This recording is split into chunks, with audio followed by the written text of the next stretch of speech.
The field of Republican presidential candidates is growing. South Carolina Senator Tim Scott kicked off his campaign yesterday, and Florida Governor Ron DeSantis is expected to follow suit later this week.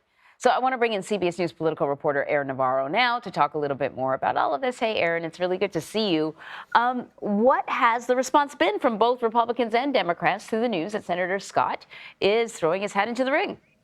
Good morning, Anne-Marie. It's notable for Republicans that the #2 Senate Republican Minority Whip John Thune endorsed Scott and spoke at his event yesterday. Thune has a lot of clout among Senate Republicans, so it'll be interesting to see if others line up to endorse Scott or show their support. But in terms of the 2024 field and Scott's opponents in the primary, it's been a bit muted response.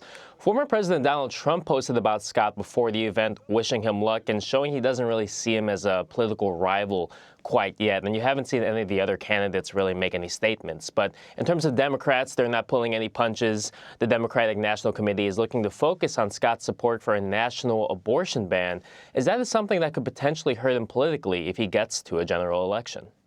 So sources tell CBS News that Virginia Governor Glenn Youngkin is now at least not brushing off conversations about a presidential bid. It's a little nugget. He had previously said that he wasn't going to run at all, so I guess that makes a difference. What could this potential change of heart mean for the widening field of Republican candidates? This is what former President Trump wants. He wants a crowded field, so his base of around 30% of voters is the plurality and can help him, pull out victories in these early states and throughout the primary. But it's not just Youngkin.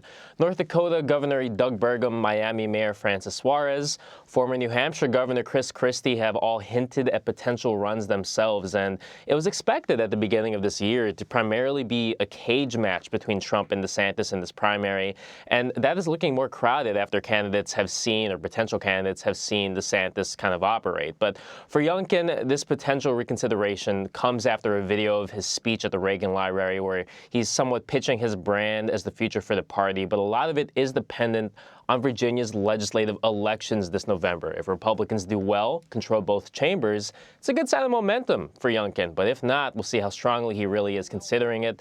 And one senior advisor, David Rexroad, put out a tweet this morning saying that Youngkin is focused on Virginia and that anyone saying otherwise may not be as close to the governor as they say they are. But we'll see. Okay, so another potential candidate, Right. Governor DeSantis.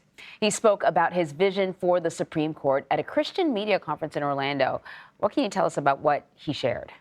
Yeah, so at this event last night, DeSantis made some news and noted how in the next two presidential terms, potentially up to 4 Supreme Court justices could have to be replaced due to retirement, age, other circumstances. He brought up Clarence Thomas and Samuel Alito in particular and said it's important to replace them with more conservative judges rather than a moderate judge like Chief Justice John Roberts. And DeSantis here is showing the stakes of this 2024 race, how he could potentially create a 7-2 Republican majority if he gets in. It's also a reference to something I've been hearing from allies, supporters, people that have endorsed him, that DeSantis, if he wins this primary, wins in 24 and wins in 28, so a lot of ifs there, he would serve 2 presidential terms compared to Trump, who is locked to just 1. And that could be part of the stump and the argument we could see DeSantis make once he starts to travel to these early primary states and fully launches his campaign, which is expected this week. All right, we're all waiting. Aaron Navarro, thank you very much. Thanks.